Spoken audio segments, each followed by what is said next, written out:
দর্শকের উদ্দেশ্যে আমাদের এই ছেলেটার জন্য আপনারা সবাই দোয়া করবেন এবং রিয়ামণি যদি আমাদের এই ভিডিওটা দেখে থাকেন সরাসরি কামব্যাক করবেন সাকিবের কাছে।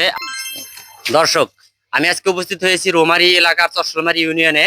এখানে হিরো আলমের বউয়ের জন্য, রিপামনির জন্য একজন মানসিক ভারসাম্যহীন হয়ে গেছে। তার আগে থেকেই পরিচিত ছিল, তার বন্ধুত্ব সুলভ এরকম কিছু সম্পর্ক ছিল হয়তো। আমি সরাসরি তার কাছে চলে যাচ্ছি, আপনাদের দেখাবো যে ছেলেটা কতটুকু পাগল হয়ে গেছে রিয়ামনির জন্য। এই যে এই সেই ছেলেটা যে রিয়ামনির জন্য আজ পাগলের মতো পাগল বেশে রাস্তাঘাটে শুয়ে থাকে। আমরা তার কাছে কিছু প্রশ্ন করব। ভাই, আপনার আজকে এই অবস্থা কেন?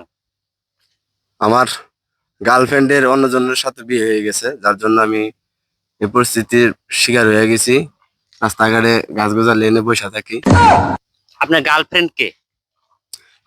হিরো আলমের বউ, নাম হচ্ছে রিয়ামণি, আপনারা তো সবাই চেনেন। এখন যদি রিয়ামণি আপনার কাছে ফিরে আসতে চায়, আপনি কি গ্রহণ করবেন তাকে? হ্যাঁ, আমি রিয়ামণি যদি এখন ফিরে আসতে চাই, আমি অবশ্যই তারে গ্রহণ করে নিব। আর রিয়ামণির কোনো স্মৃতি আছে আপনার কাছে? হ্যাঁ, রিয়ামণির স্মৃতি হিসাবে তার দেওয়া এই যে একটা ওড়না, আসলে অনেক যত্ন করে রেখেছিলাম, কিন্তু তেলাপোকা ইন্দুরে এইভাবে কাইটা শেষ করে ফেলাইছে। আর এই যে এই গাছটা যে দেখতে পারতেছেন, এই গাছের নিচে প্রথম আমাদের দেখা। এই যে এখানে বইসা আমরা তো ভুট্টা খাইতাম আর প্রেম দুঃখের কথা আলাপ করতাম। এই ওড়নাটা তার কতদিন আগের? এই তো ধরেন 2 বছর হয়েছে। ও, তার মানে আপনার সাথে প্রথম সম্পর্কের পর হিরো আলমের সাথে বিয়ে হয়? হ্যাঁ, হ্যাঁ। তাহলে আমরা দর্শকের উদ্দেশ্যে বলতেছি, বা রিয়ামণি যদি শুনে থাকেন আমাদের এই ভিডিওটা, ভয়েসটা, তাহলে আপনি যদি এখনো ফিরে আসেন তাহলে আপনার পুরাতন প্রেমিক আপনার জন্য অপেক্ষা করছে। রিয়ামণিকে নিয়ে যদি আপনার কোনো বক্তব্য বা মনের কোনো ক্ষোভ থাকে, আপনি সরাসরি ভিডিওতে বলতে পারেন। রিয়ামণি, তুমি যেখানেই থাকো না কেন, আমি তোমার জন্য আমাদের প্রথম যেখানে দেখা হয়েছিল যে গাছের নিচে, সেই গাছের নিচে বসে আছি।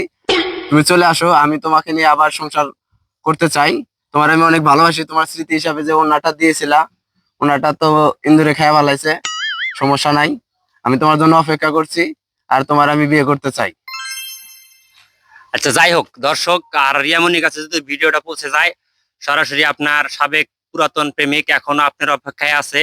আপনি আসলে হয়তো ছেলেটা সুস্থ হয়ে যাবে। আশা করি আপনি দ্রুত তার সাথে যোগাযোগ করবেন।